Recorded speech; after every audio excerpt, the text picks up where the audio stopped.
Health of the Irish people is in decline, and we are doing it to ourselves, but we all have the power to change. In this series, a crusading team of medical experts invade 6 different households with a simple message: prevention is better than cure. Dr. Nina Burns is a passionate advocate of families taking control of their well-being. We don't need doctors to keep us well, we need healthy lifestyle.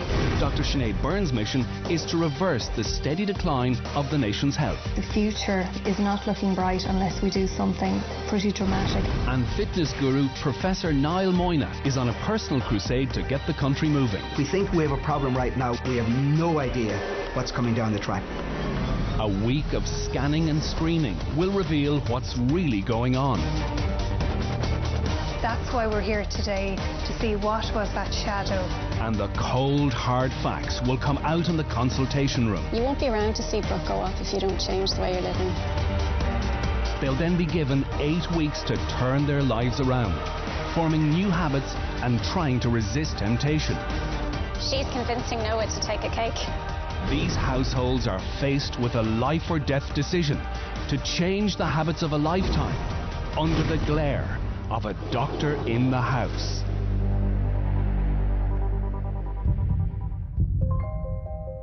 Under medical supervision this week are Fiona and Tom Ryan and their 3 children. We have 2 sons and a daughter. Our eldest son is Cian, he's 12. Our second son, Aina, he's 5.5. And we have Katrina, who is 8 months old now. Since her youth, 45-year-old Fiona has had an ongoing battle with her weight. I was never slim, Jim.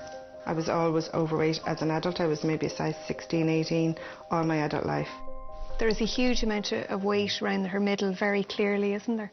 The Ryans live right next door to Tom's mum Peggy, who often shares the cooking with Tom and Fiona. Peggy would cook dinner on a Monday, Tuesday and a Thursday in her house, and then we would go over and bring it all over here and we'd all eat together here. So Peggy comes over every day for dinner, so she's a big part of the family. Our diet, I think, would be fairly okay. It could be a whole lot worse. The amount of food on those plates is piled high. Healthcare assistant Tom has a moderately active lifestyle. Fiona does not. No, I wouldn't be very healthy at all at the moment. I have kind of given up on exercise altogether. I just can't seem to find the time. My days just run away from me. She seems to be on a pretty downward spiral. I remember one time we were down in Killarney on holidays. Remember the waterfall? Oh, yeah. And you could climb up to the very top of it, like, you know. And myself and Cian were game ball for this, like, but... Oh, I got halfway up the mountain and I just said, oh, I have to go back. Yeah. Couldn't go any further. I had to sit down on a, there were big steps. I just sat down on the step until I caught my breath and I just said, I can't go up. She's had a baby in her 40s, which means she's going to be the mum of a child into her 60s. So she really needs to get healthy if she's going to be around.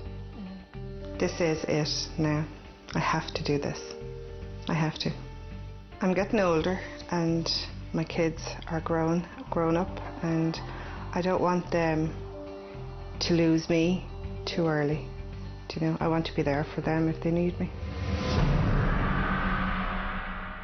It's time for the medical experts to meet the family face to face in County Tipperary and dig a little deeper. Hi, Tom. Hello. How are you doing? So are there any illnesses that run in your families or your parents well? My dad passed away in his mid-60s. He had diabetes and had a lot of complications out of the diabetes. Type 2 diabetes, was it? Yeah, okay. Yeah.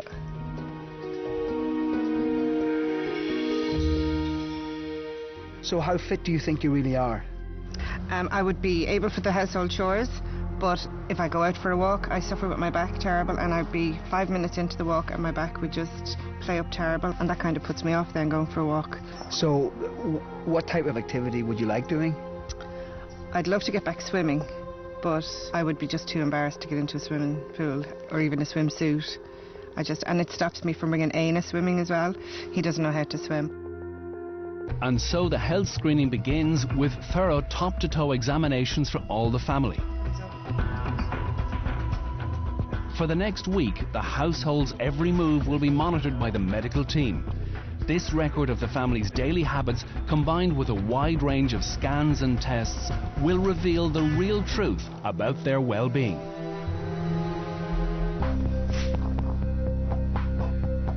Is it okay if we slip these down just a little bit? Yeah. My main concern for Fiona would be her weight. She carries it especially in the middle, so what we call central obesity is one of the most risky to your heart, so it puts more of a strain on your cardiovascular system. Take a big breath in, blow it out, and stop breathing. Good, and you're going to look over towards the door, same thing again. Listening in her neck, I thought she might have had a very, very soft, what we call bruit in the left side of her neck, which is just where the blood makes a bit of noise flowing through the arteries, so we probably will just get an ultrasound of her neck to be sure there's no narrowing there. Dr. Sinead Byrne carries out a full rectal examination on Tom to see if there are any lingering signs of hemorrhoid problems. And you had an external hemorrhoid? Yeah. You don't seem to have any problems now, Tom? It's grand, perfect. Absolutely perfect. She also carries out a full testicular exam. Literally, like something what you'd be looking out for is like a pea-sized lump, and that could be a cancer. That. Okay. And I'm going to might check them for you if that's okay now. Yeah, yeah. Perfect. No, so just again on the palm of the hand there.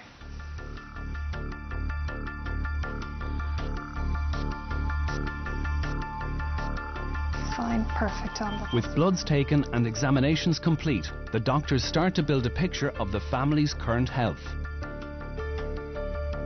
I think the big issue here obviously is Fiona. She has to make a huge decision about her life and her lifestyle, and she's at a crossroads, and I think the next 8 weeks are going to be extremely important for her. For the next week, the doctors will be observing the family as they go about their daily routine. Dr. Nina Burns begins by accompanying healthcare assistant Tom to the nursing home where he works the night shift.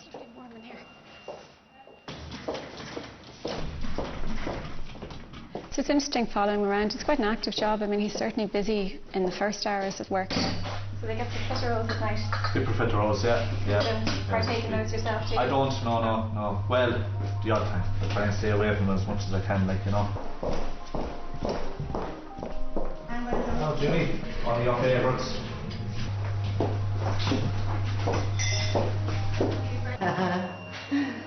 Yeah. So he's definitely not eating a lot at work, so I suppose I'm really keen to see how much food is being eaten at home during the day as a family. So Fiona's about to go in and do a grocery shop, so I'm going to be very interested to see what's going to go into that trolley. Maybe I'll be a little the wiser after seeing what's in the shop today.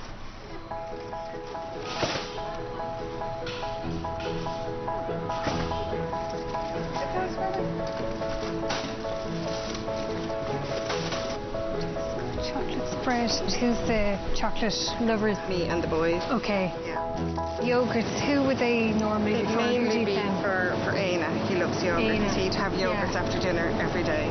So you tend to not buy crisps at all? No, because if they're there, I probably eat them myself. Okay. You know, so if they're not there, I can't have them. Okay. And have you always been like that, Fiona, where you're like, I'm not going to buy? No. A couple of years ago, like, I would be throwing in 18 bags of crisps into the trolley, but I just stopped. I got out of the habit. Okay. I've looked at her basket there. There's a lot of hidden sugar that she probably doesn't realise is there, like in the Bisto, like in the ketchup. I'm a little bit confused, to be honest, as to, is this the full picture? Now, maybe there's a lot of food at home already, but I'm just wondering, I don't think this is the full picture. Back at home, it's time for the evening meal.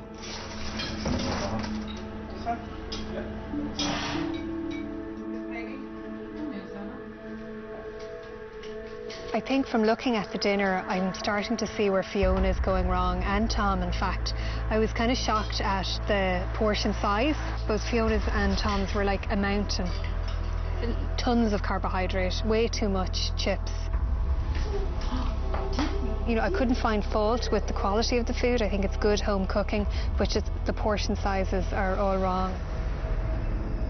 The following day, Dr. Nina arrives to observe the family's morning routine.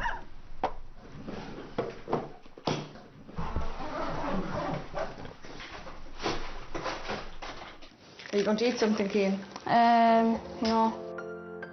Do you not feel hungry in the mornings, Cian? Yeah, sometimes. Only sometimes? Yeah. Do you ever get pains in your tummy or feel tired or anything in school? Well, yeah, you'd always feel tired in school. Right, I'll see you later. Breakfast is a really, really important meal, especially for growing children, so I'd like to see him eating something healthy going out the door. And it's very hard to concentrate when you have essentially not eaten for over 12 hours, which is the case if he gets up and goes to school on an empty stomach.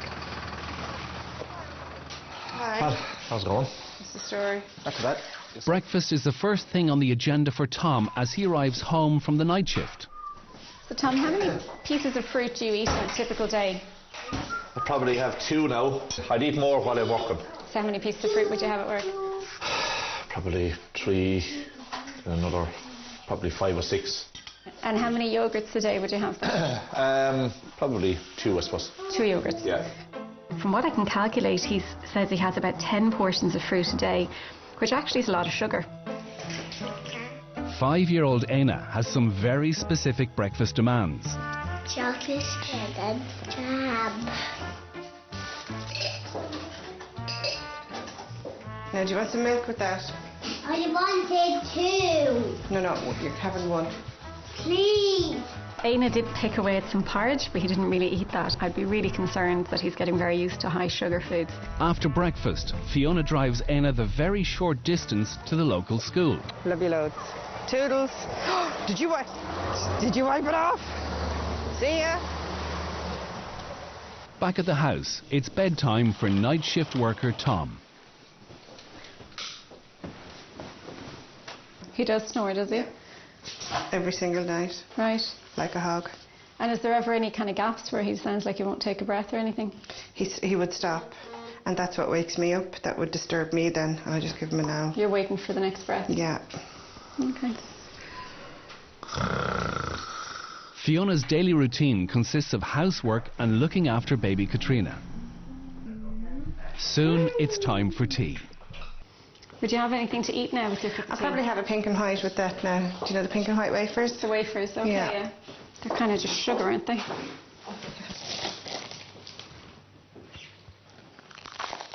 They aren't actually realising the significant amount of calories you can consume by eating sugar.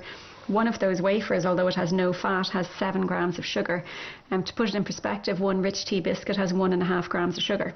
So the amount of sugar she consumed was equivalent to eating 7 rich tea biscuits. Fiona, do you mind if I have a little look in your presses?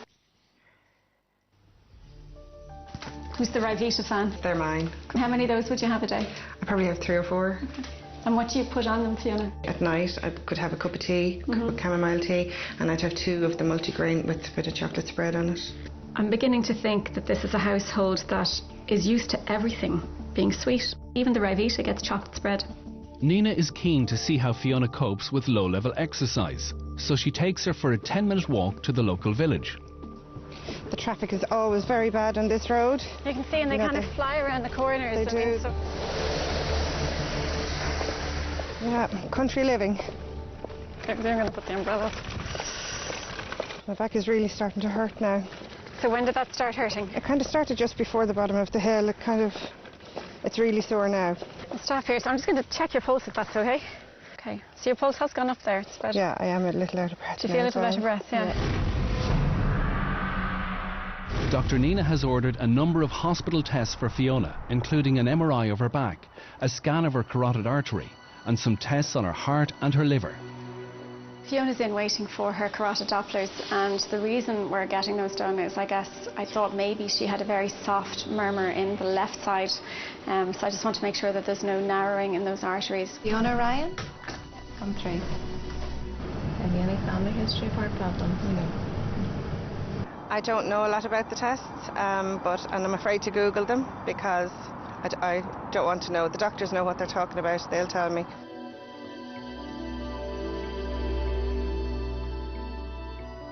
I would be concerned at the risk that Fiona would have. Certainly fatty liver is probably the most likely outcome of all of these. But she's significant cardiovascular risk, and having an interest in preventive health, I'm always keen to get things early where we can do something about it. Coming up, Niall pushes the family to their limits. Okay, you want to stop? Okay.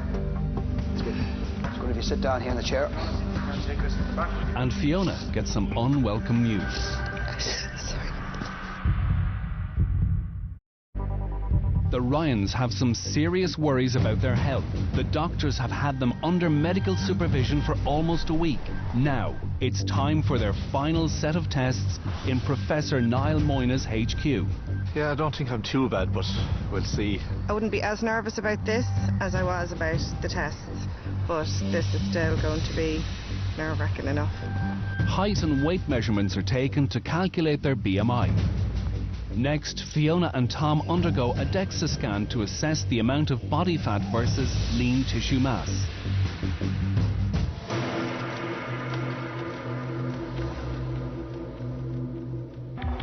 But the biggest challenge by far today is the VO2 max test, which will provide a full assessment of their fitness and cardiovascular health. It's tough. It's tough. You just have to try and push on for as hard as long as you can. Tom, that's excellent. Okay. Excellent. Good man. I think today is going to be quite a struggle for Fiona. It's the exercise test in particular. It's something that she's not used to.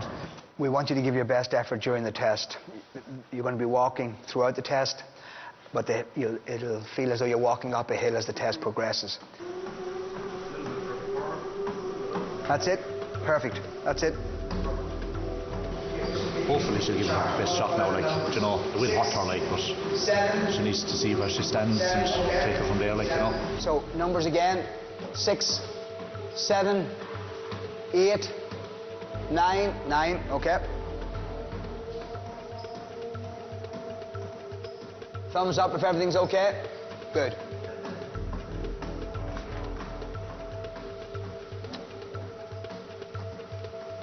And the chart again, just take a look.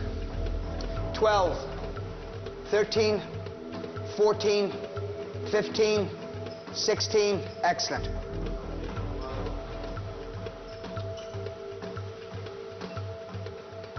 Okay, you want to stop? Okay. And into recovery. Okay, that's good. Okay, you okay? Just give me the seat here. Sorry. What got you in the end? Your back was very sore. Okay, come on ahead. I'd go more if it wasn't for my back. Just disappointed. If she can't, maintain that pace for more than 6 or 7 minutes on a treadmill at her current age, if she doesn't arrest this decline, it's not going to get any easier. After a week of observation, the medical experts have the information they need. The family have been summoned to the consultation room to discover the state of their health. Feeling nervous now today, but I'm kind of anxious about the MRI. I'd say there's damage done to my back. Due to the difficult nature of the results they are about to give, the experts have asked that the children do not join their parents in the consultation room. Tom, let's start with you. Your bloods did throw up a couple of surprises. In fact, your total cholesterol was up. It was up as high as 6.1. Now, total cholesterol isn't the most important part of your cholesterol. There's something that's a bit more important. It's called the LDL, and that's what's known as the bad cholesterol. And we like that to be as low as possible. As close to 0 is really where we want it. Yours came out at 4.7. So one thing, I guess, is you do eat home-cooked dinners. We saw you sit down at a table with a meal. Those plates were just piled way too high. And really what you need is a plate like that, no more than 9 inches, which many would consider a salad plate. It should be half filled with fruit and veg, a quarter of whole grains, or, if you have potatoes, really few, and then a quarter protein. And I think you probably would agree that that's not what your plates looked like when we saw them.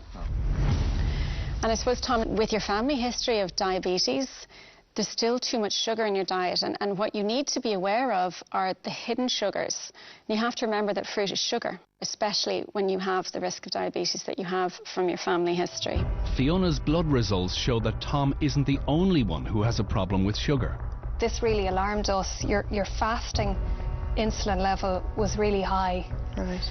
Basically what that means is your pancreas is having to produce more and more insulin to actually bring your sugars into a lower level.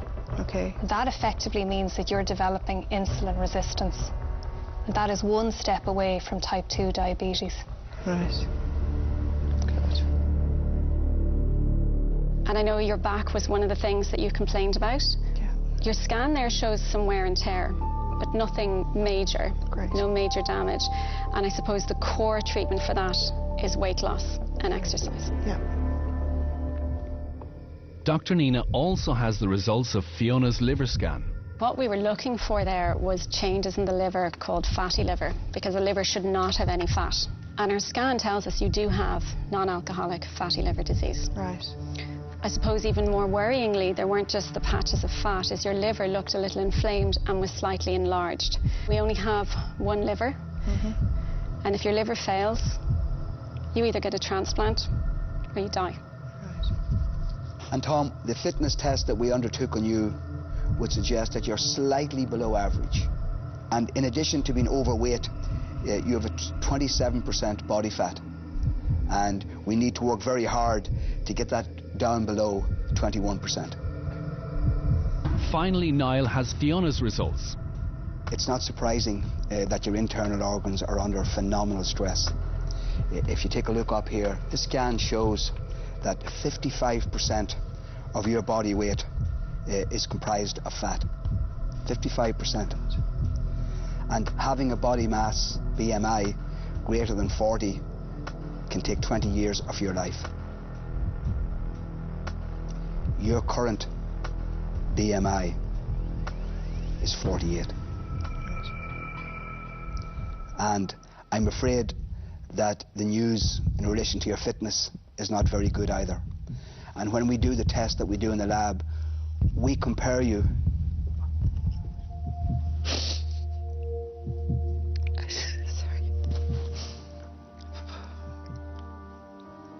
And when we do the fitness tests in the lab, we compare you to women of similar age. And again, unfortunately, you rank in the bottom 1%. And you have basically the fitness level just about to be able to perform activities of living. You have very little functional reserve, and that's something that you urgently are going to have to address, particularly in the very near future. Yeah. Having given Fiona a few moments to compose herself, it's time to bring in the children. Cian, he's super fit. I personally think there's a runner in there somewhere.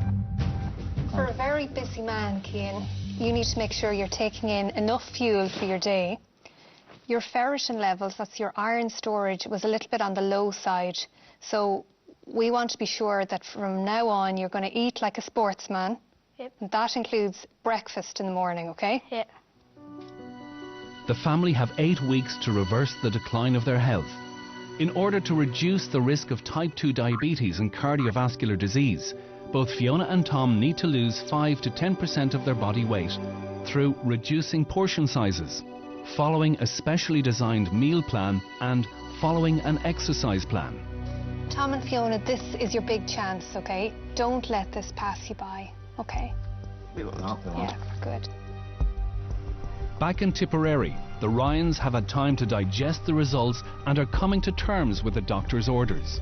It was kind of a big shock hearing the stuff about myself. When they were talking about my BMI and my life expectancy, like minus 20 years, do you know, like 20 years is, do you know, it's a quarter of your life, like it's not good enough. For our doctor's orders, we have to try and eat lots of fruit and veg, all right? Right. And for Cian it says you have to eat breakfast, okay? Yeah. So maybe if I made scrambled egg on toast or something. No, boiled egg. A boiled Can't egg. do yellow egg. Right.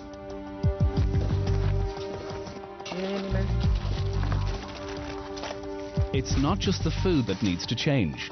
If Fiona is to have any chance of success, exercise is key, and with her back trouble, for now, swimming is the only option. I wouldn't normally go swimming because you have to get into a swimsuit. You have to, you know, sashay yourself down the side of the swimming pool to get into the water, and that's just a huge challenge. I know I need to get in, and for my kids' sake and my own sake, I need this exercise too.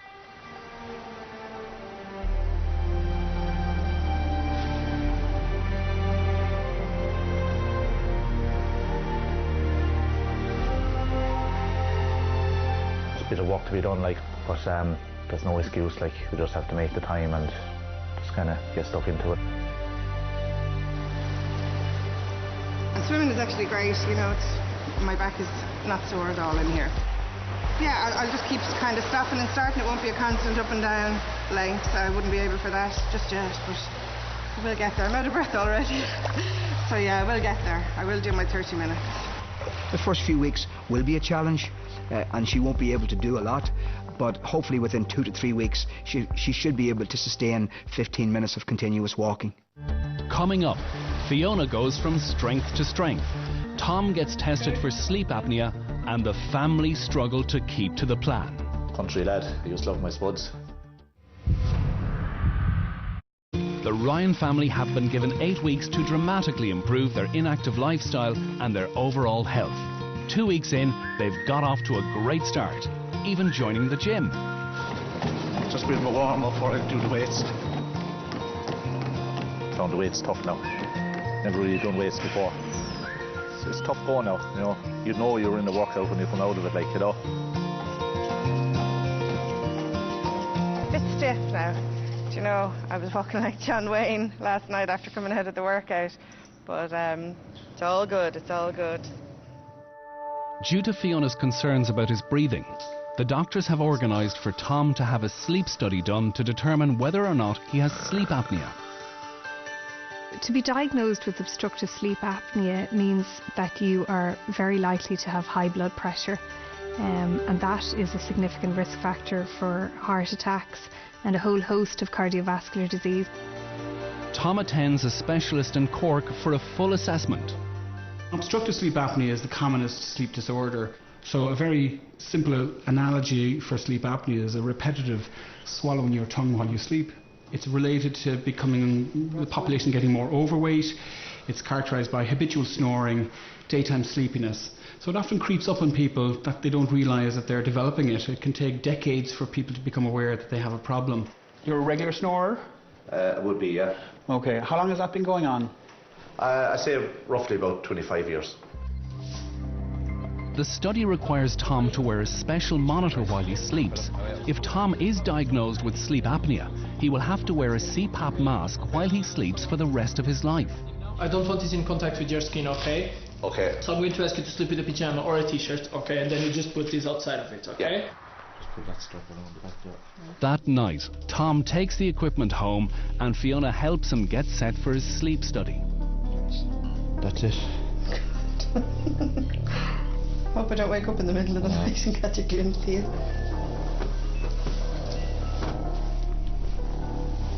Okay? Yeah, right. 4 weeks into the programme, the family are really embracing their new active lifestyles. Fiona's back problems have abated. They're taking regular walks together, and both Tom and Fiona have hit their stride in the gym. Well, I'd be down here maybe 5 to 6 times a week, but it's not all workouts. I would be swimming a lot. Do maybe 30, 35 lengths nearly every day. She's going very well now, like, you know, she's really getting into it. You know, she's kind of building into her routine now, her everyday routine, and she's enjoying it as well. But as they pass the halfway point, some of the doctor's orders aren't sitting so well, particularly with Tom's mammy, who shares the cooking. So there's no bacon and cabbage anymore. So what do we go for then, Tom? We like our bacon and cabbage on a Thursday, don't we? But I say, like, you could still ring the dietitians, like. You might be still allowed bacon and cabbage, like, are you? I don't know. It's not down on the list. No. Tom, I suppose the portion sizes in the first week, he was kind of adjusting to it, and he was, I won't say crabby, but he was a little off, you know. Country lad, I used to love my spuds, so to cut back to just the 1 or 2 like for dinner was the biggest change for me anyway, you know. I don't think they're eating enough compared to what they were eating. I'm only putting on half the potatoes I was putting on, half a portion of the meat. I don't know whether that's enough for them or not, really.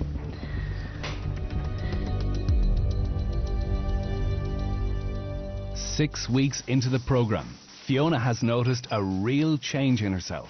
Feel really positive, feel an awful lot better. I would have more energy.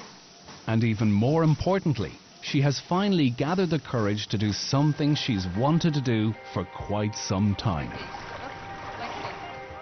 Aina hasn't learned how to swim yet, and Keane was swimming at his age, so I know I need to show Aina how it's done. It's about the physical exercise, absolutely, but also she's getting real psychological benefits from this for her, and I'm hoping that will continue to be a positive influence for her. Back at home, Fiona isn't having the same degree of success with 12-year-old Cian, who is still resisting his doctor's orders. When you see on the file that Cian is underweight and he's lacking in iron and whatever, you kind of, you know, breakfast is one way of getting something into him. He did start off with great intent, and he had maybe 2 Weetabix, but you could see he was forcing it in, and then it just kind of, after 2 or 3 days, he just went back to normal.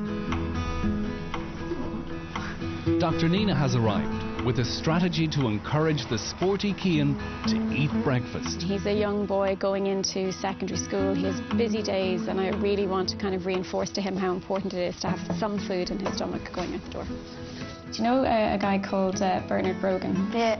Are you fond of him? Yeah. So this is what he eats every morning for breakfast. So do you know a guy called Daniel Sturridge? Yeah. Who's he? He plays for Liverpool. And this is what he has for breakfast every morning, okay? So a lot of GAA players would also be fond of smoothies.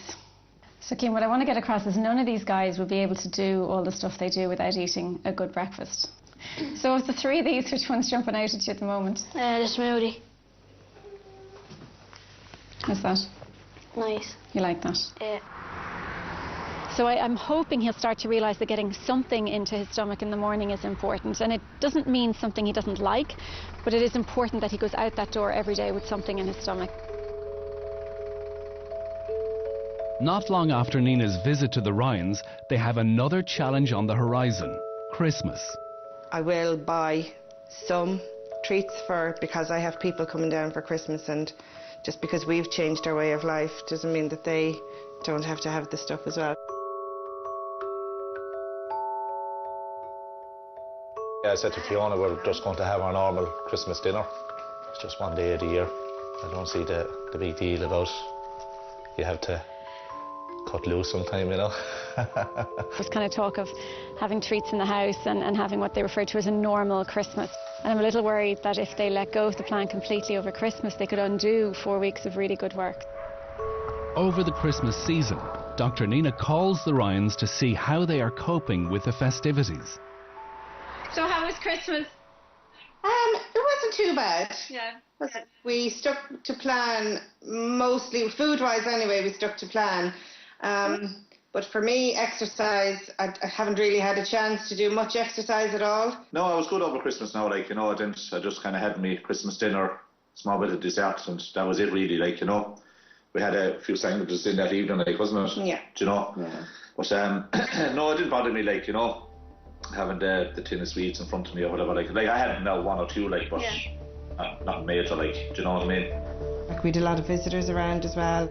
It was kind of difficult to find the time to get exercising, but yeah, we still did a bit, but not as much as we would have liked.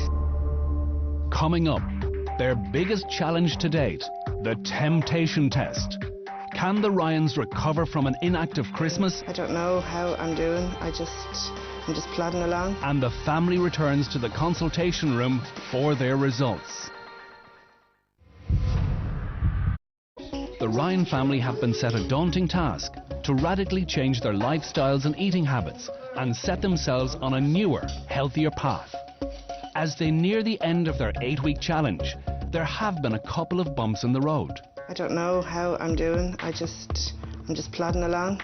I don't want to kind of be checking the scales every time, and because you could jump on the scale first thing in the morning or at lunchtime and you're different every time. Soon the Ryans will find out how they've done.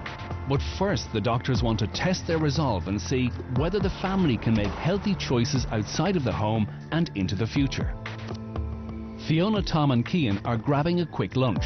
What they don't know is that Professor Niall Moyna will be watching their every move.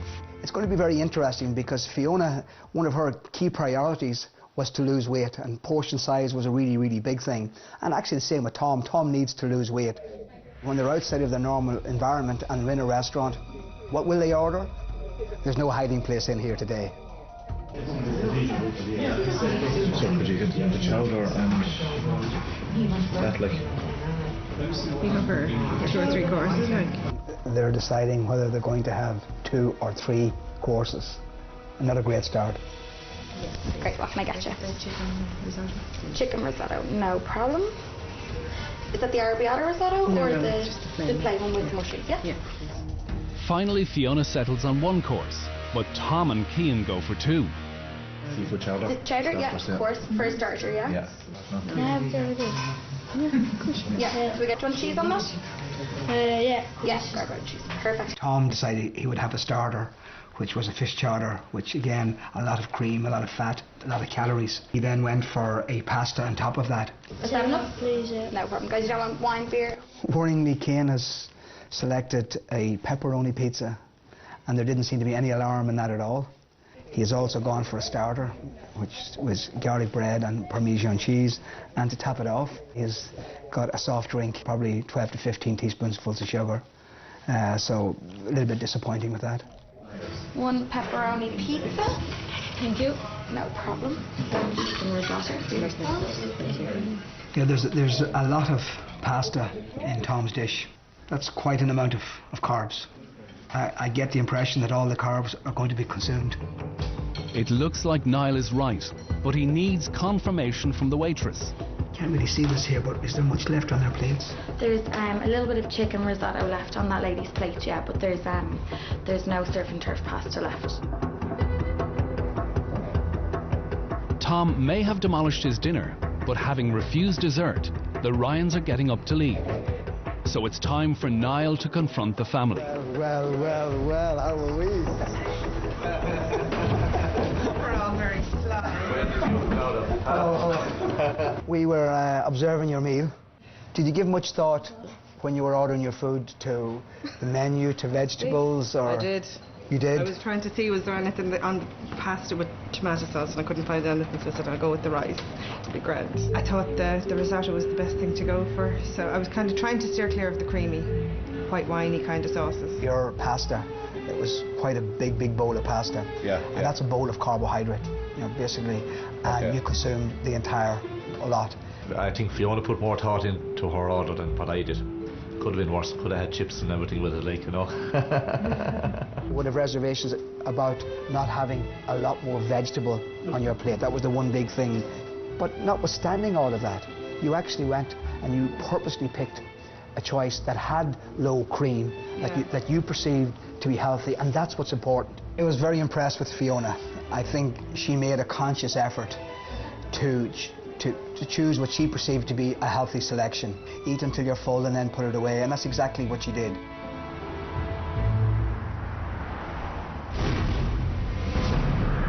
As they near the end of their journey, it's time for the Ryans to return to DCU for their repeat tests. After their last visit, they really have something to prove. Just looking forward now to see how we got on. Is there improvements in the bloods and in our overall fitness levels, like, Okay,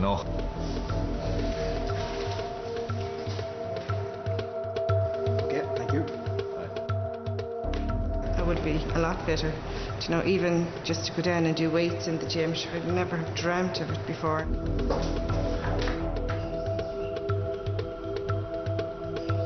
But Fiona has, she has huge room for improvement, and I would expect to see substantial improvements in her overall health, and in particularly in her levels of activity and in her physical fitness level. Fiona? A change in their attitude towards their health. I think that's the most important thing, that they show me that they have turned the corner and that they're taking their health a lot more seriously. After 8 weeks of lifestyle change, it's time for the Ryan family to return to the consultation room. At their last meeting, Fiona was given devastating news regarding her health. Now the question is, has she managed to turn things around? Fiona actually had every single risk factor that put her in the bracket of being somebody who would have a massive heart attack or a stroke, and it really was only around the corner for her when we first met her. 8 weeks ago, Tom was at risk due to a family history of type 2 diabetes and was ordered to decrease his portion size, reduce his sugar intake and improve his fitness. So Tom, I'm starting with you. We did your bloods 8 weeks ago and we did them very recently. And I'm glad to say to you today that there has been a difference in your bloods, particularly your insulin level. Based on your diet and the exercise you've been doing in the last 8 weeks, you've walked even further away from type 2 diabetes. And that is terrific. Yeah, so well done. Yeah. Okay. Tom, now let's take a look at your fitness results. At the beginning, 8 weeks ago, your fitness level was just about average for someone of your age. The good news for you is that within the last 8 weeks, there has been a significant improvement in your cardiovascular fitness. You now have gone from being average to being in the top 15% for your age. So well done. That's all right. Thank you. Tom's fitness may have improved, but his biggest worry is the prospect of wearing a mask while he sleeps for the rest of his life if he's diagnosed with sleep apnea. So I have the results of that test. We saw that you were losing 10 seconds of breathing about 4 times in an hour. Thankfully, that's not at a number that brings you into sleep apnea. If it were slightly higher, you'd have to wear a CPAP machine in order to keep the air entry flowing nicely through your lungs. So that is good news. That's fine. So Fiona and Tom, I know, when we started, you were also particularly worried about the boys. You were worried about Keane not eating his breakfast. Keane's repeat bloods were totally normal, all within the healthy range, so that's great news. 8 weeks ago, Fiona's test showed she was high risk for type 2 diabetes, cardiovascular disease, and she had non-alcoholic fatty liver disease. She was ordered to lose weight, take exercise and cut out sugar, but has it worked? So Fiona, I suppose we were also worried about your original bloods. Not only was your liver in trouble, but they suggested at the time that your whole body was in a kind of chronic state of inflammation. Your insulin resistance, that has come down by 10%, and that's a really significant change because that significantly reduces your risk of type 2 diabetes. Right. On her original tests, the changes in Fiona's liver indicated stage 1 liver disease, but has it been reversed? We know that that is a reversible change, so to see your liver numbers gone back to normal means that the liver is starting to heal itself, which is great. It is great news. Fiona, your health was spiralling out of control. Yeah. You were virtually getting no exercise and your weight gain was alarming. So if we start with your weight, you lost 5 kilos, which I believe is an excellent start. Your cardiovascular fitness has improved by 20%. In fact, the improvements in your fitness level that you've achieved over 8 weeks has reduced your risk of dying from cardiovascular disease, such as things like heart attacks and stroke, by 15%. I'm delighted now that in 8 weeks there is such a change, and as you say, the weight loss is slow, but it's slowly but surely it's going to happen. Yeah. In 8 weeks, through diet and exercise, Fiona has reduced her risk of all causes of mortality by 15%. Through losing weight and reducing his BMI, Tom has avoided sleep apnea and decreased his risk of developing type 2 diabetes. I think the hardest step is realizing that you have to change, and I think that certainly has happened. The turnaround in the 8 weeks from being so bad has just been great. To celebrate their success, the Ryans are revisiting a favourite Killarney holiday spot, and this time Fiona is determined to complete the climb with her family. This is the point where we made it to the last time. I know I am fitter than I was at the start. My frame of mind has changed. I just kind of keep trying. I think she's in a better frame of mind now, like with the diet and exercise and that. And I suppose as a family we need her. We want her around for as long as we possibly can. My hopes for them is that, you know, they will have long lives. And the way Fiona was going, you know, her life expectancy was inevitably going to be short. And I think the way she's going now, she's changing that around. So I think if they just keep going and work as a team, they'll do really well. Good feeling. Yeah, we made it. I made it.